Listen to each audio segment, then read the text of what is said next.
नाज़रीन, Pakistan peoples party की जानिब से लाहौर से का ऐलान किया गया है, जबकि पाकिस्तान तहरीक इंसाफ की एहतजाजी पॉलिसी पर भी बात करनी है। पंजाब जो कि नून लीग का गढ़ समझा जाता है, वहां पर 25 तारीख को पाकिस्तान पीपल्स पार्टी जलसा करने जा रही है। और अगर पाकिस्तान पीपल्स पार्टी यहां जलसा करती है तो फिर क्या इसको नून लीग एक खुला चैलेंज तस्वुर करेगी? क्या ये पाकिस्तान पीपल्स पार्टी की जानिब से वाज़े ऐलान है एक चैलेंज का?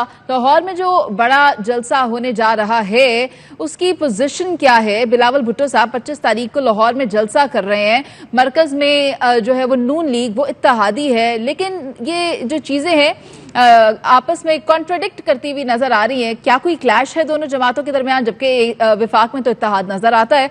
इस पर मैं कादिर मंदुखेल साहब की राय लेना चाहूंगी। सर, क्या कहते हैं आप? देखिए, पहले तो आप अपने अल्फाज दुरुस्त कर दे। कोई नून लीग का गढ़ वड़ नहीं, ये सारा 547 की हुकूमत है। पहले ये जहन से निकाल दे। ये जो आपको इंट्रो में आपने कहा ना, गढ़ वड़ कोई नहीं है। और पीपल्स पार्टी एक वफाकी पार्टी है और अल्हम्दुलिल्लाह गिलगित बल्तिस्तान में लाख धांधली के बावजूद, लाख CCD के कातिलों को आप भेज के प्रेशर डालने के बावजूद, लाख वहाँ पे शहबाज राजा एक पटवारी को कमिश्नर बनाया, चीफ इलेक्शन कलामी की माजरत, अगर आप मुझे कह रहे हैं कि मैं अपने अल्फाज को रीफ्रेज करूं तो फिर ये बता दें, अगर आपको लगता है कि ये फॉर्म 47 की हुकूमत है तो फिर इत्तेहाद क्यों बनाया हुआ है? देखिए, अब हमारे पास रास्ता क्या था? हमारे पास रास्ता क्या? हमने PTI को ऑफर की है और PTI ने हमारे ऑफर टुकरा दिया है। हमारे पास अगर हम नून लीग को सपोर्ट ना करते तो वो नून लीग तो असम्बली तो खड़ी नहीं हो सकती थी, हुकूमत खड़ी नहीं हो सकती। क्या अगला इलेक्शन शफाफ होता? तो सवाल तो ये है। दूसरी बात ही, हम तो ये कहते हैं कि ये जमहूरियत का तसलसल होना चाहिए। पाकिस्तान की एक कम 80 साल में आधे से ज़्यादा तो डिक्टेटर्स आए। तो आप क्या चाहती है कि हम फिर इस जो जमहूरी रेस है उससे अलग हो के एक मरतबा फिर डिक्टेटर्स को वो मौका दे ताकि वो बड़ा जवान हो जाए, 10-12 साल हुकूमत चलाए? हमारी तो मजबूरी थी। लेकिन उसके बावजूद मैं ये कहूँगा कि हमने हमेशा हुकूमत की जनाजे को कंधा ज़रूर दिया है, लेकिन हमने हुकूमत की तनकीद भी की है, हमने अपोजिशन का किरदार भी अदा किए, हमने ये सारी चीज़ की है। यही सवाल तो आप PTI से कर ले कि पीपल्स पार्टी तो हर इशू पे, बजट के हवाले से, असम्बली के फ्लोर के हवाले से, जो या पानी के हवाले से जो अभी आपने बात की है, तो हम तो हर जगह पे अपना जो इश्यूज़ है, आवाम के मसाइल है, उनके ऊपर बात करते हैं। चाहे वो गरीब आवाम की हो, पेट्रोल महंगाई की हो, बेनज़ीर इनकम सपोर्ट की तादाद की ज़्यादा हो, जो 1 करोड़ से 1 करोड़ 20 लाख हो गए, 4.5 करोड़ की डेटा मौजूद है इस वक्त भी। और इसके अलावा जो सरकारी मुलाजमीन है उनके तनख्वाहों के ऊपर गो कि हमने वो पूरा नहीं करा सके। हमने तो 50% का मुतालबा किया, तो हुकूमत ने 7% किए, मगर फिर हुकूमत ने उसके बदले में करप्ट ब्यूरोक्रेसी, जिसकी तनख्वाह 70 लाख रुपए है, उनकी टैक्स ज़रूर कम की है। जो गरीब आदमी बस में सफ़र नहीं कर सकते हैं, वो जहाज़ तो दूर की बात है, फिर जहाज़ के अंदर जो बिजनेस क्लास है उसमें भी टैक्स कम कर दिए। तो ये सारी चीज़ें तो हम ही उठा रहे हैं, हम ही आवाम के सामने लेके आ रहे हैं। तो आप क्या चाहती है कि आप मुंह पे ताला लगा लें? तो हमेशा ही आसान रहता है, दूसरों पर बात करना हमेशा ही आसान रहता है। हम अगर अपनी अपनी बात कर लें, अपना अपना किबला दुरुस्त कर लें, तो फिर मैं तो ये समझती हूँ कि पाकिस्तान बेहतर हो सकता है। आखिरकार आप भी तो पाकिस्तान की वेलफेयर के लिए बात कर रहे हैं। मैं चाहूंगी कि नासिर भट्ट साहब इस बात का जवाब दे दें। जवाब तो आपने दे दिया। नासिर भट्ट से क्या सवाल जवाब? मैंने जवाब देने लगा हूँ। मेरा भाई कादिर मंदुखेल साहब सादा आदमी है। अगर आपने अब कहते हैं ना कि आप कहते हैं जी हम तो मजबूरी में हैं, भाई मेरे सदर आप हैं, गवर्नर पंजाब आप हैं, चेयरमैन सेनेट आप हैं, बलूचिस्तान में हुकूमत आपकी है। तो अगर आप ये हमारे साथ ना होते तो हुकूमत ही ना होती, तो आप चले जाएंगे तो हुकूमत चली जाएगी, इससे तो हुकूमत चली जाएगी।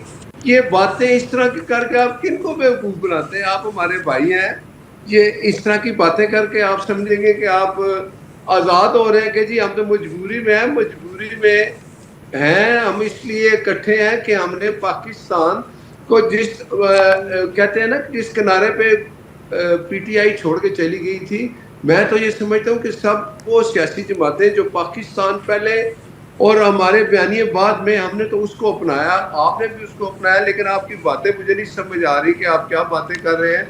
लेकिन मैं आपको बताऊं कि हमने, मैं फिर ये कहूँगा कि वो सियासी जमातें जो हुकूमत में शामिल हैं, हमने पाकिस्तान को पहले, क्योंकि पाकिस्तान है तो हम हैं, मैं ये समझता हूँ ऐसी बातें करने से बेहतर आप ये अच्छी बातें करते हैं کہ ہم نے پاکستان کو اب جس جگہ ماشاءاللہ ہماری جو دیکھیں آپ خارجہ پالیسی، ایک وہ پاکستان کا، یہ پاکستان ہے، ہم بہتری کی طرف جا رہے ہیں. میں یہ کریڈٹ سارا ان کو دیتا ہوں جو ہمارے ساتھ اتحادی ہیں.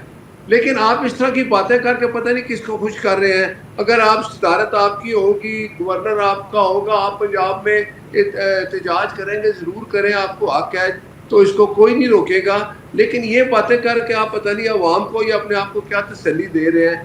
آپ کو یہ پتہ ہے کہ جب آپ نہیں ہوں گے تو پھر آپ بھی حکومت میں نہیں ہوں گے تو پھر ہم بھی نہیں ہوں گے. تو یہ چیزیں آپ کو ذہن میں ہونی چاہیے. آپ بڑے پیارے اچھے آدمی ہیں، آپ کتنے پیار سے کہہ رہے ہیں مجبوری میں. ہم نے آپ کو مجبوری یہ ہے، میں سمجھتا ہوں کہ ہماری یہ مجبوری ہے ان سیاسی جماعتوں کی جو پاکستان سے محبت کرتے ہیں. ہماری مجبوری ہے کہ ہم اکٹھے رہیں. آپ اور ہم اکٹھے رہ کے باقی سیاسی جماعتیں جو ناصر حکومت میں بٹ ہیں صاحب ہم قطع ملک کی کلامی کی بہتری کے لیے معذرت، اکٹھے ہوئے قادر ہیں. صاحب کچھ ایڈ کرنا چاہ رہے ہیں.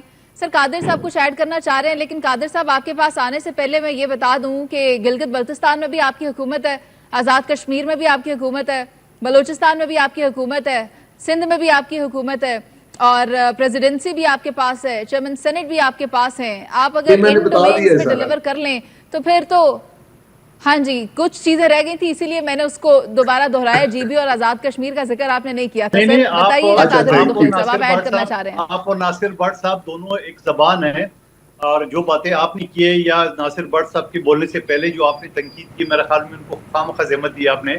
وہ تنقید تو آپ نے پہلے ہی کر دی ہے میری باتوں کے بعد. لیکن میں آپ کے سامنے ایک چیز رکھ دیتا ہوں. کیا سندھ کا گورنر مسلم لیگ نون کا ہے؟ کیا سندھ حکومت کا استدار ہے نون لیگ؟ ہرگز نہیں. کیا پختونخوا میں پی ٹی آئی کی حکومت ہے اور گورنر ہمارا ہے؟ کیا ہم اس حکومت کے استدار ہے؟ کیا پنجاب حکومت میں ہم استدار ہے؟ ایک گورنر کی کیا اختیارات ہو؟ صدر پاکستان تو پہلے ہی اختیارات دے چکی ہے پچھلے پارلیمنٹ کو. تو میں یہ سمجھ رہا ہوں کہ جو مسلم لیگ نون خواہ مخواہ کابینہ کے جو ممبر ہوتے ہیں، جیسے وہ آئی پی پی والے یا ایم کیو ایم والے، ان کے ساتھ استدار ہے. جی پی میں جو نا انتہائی کوشش کی ہے دھاندلی کرنے کی. پھر جب پہلے 2-3 گھنٹے کے اندر 7 تاریخ کو جو رزلٹ آ رہا تھا ہمارے 9 سیٹیں تھی اور نون لیگ کی 2 سیٹیں تھی. ایک ہفتہ 8 دن رزلٹ روکا، نون لیگ کو 6 سیٹیں دے دیے، ہمارے وہی 9 سیٹیں. اور پھر سی سی ڈی کو وہاں بھیج دیا تاکہ لوگوں کو جو ہے نا وہ ڈرایا دھمکایا. وہ تو وہاں کے لوگ بڑے غیرت مند ہیں، انہوں نے سی سی ڈی کو بولا کہ خبردار کسی کو ہاتھ لگائے، چیری کا آنا ہے کھاؤ، دفعہ ہو جو یہاں سے، یہاں پہ کسی کو ہاتھ لگانے کی وہ نہیں ہے. تو وہ تو رام کر دیے. اور اب وہی چیز کشمیر کی جو بات کی ہے، اب کشمیر میں ملک کے وزیر دفاع بدقسمتی سے وہ کشمیر راولہ کوٹ والوں کو کہتا ہے وہ آزاد کشمیر کا حصہ ہی نہیں ہے، وہاں کے رہنے والے کشمیری ہی نہیں ہے. یہ ان کی بس میں نہیں ہے. انشاءاللہ پیپلز پارٹی نے جہاں 3 یہ نسلوں سے ہمارا بڑا رشتہ ہے پی پی افسوسناک اور بیان کشمیر سے، آیا اور تھا ان کی انشاءاللہ طرف ہم سے. وہ مارکا بھی ہم سر کریں گے انشاءاللہ.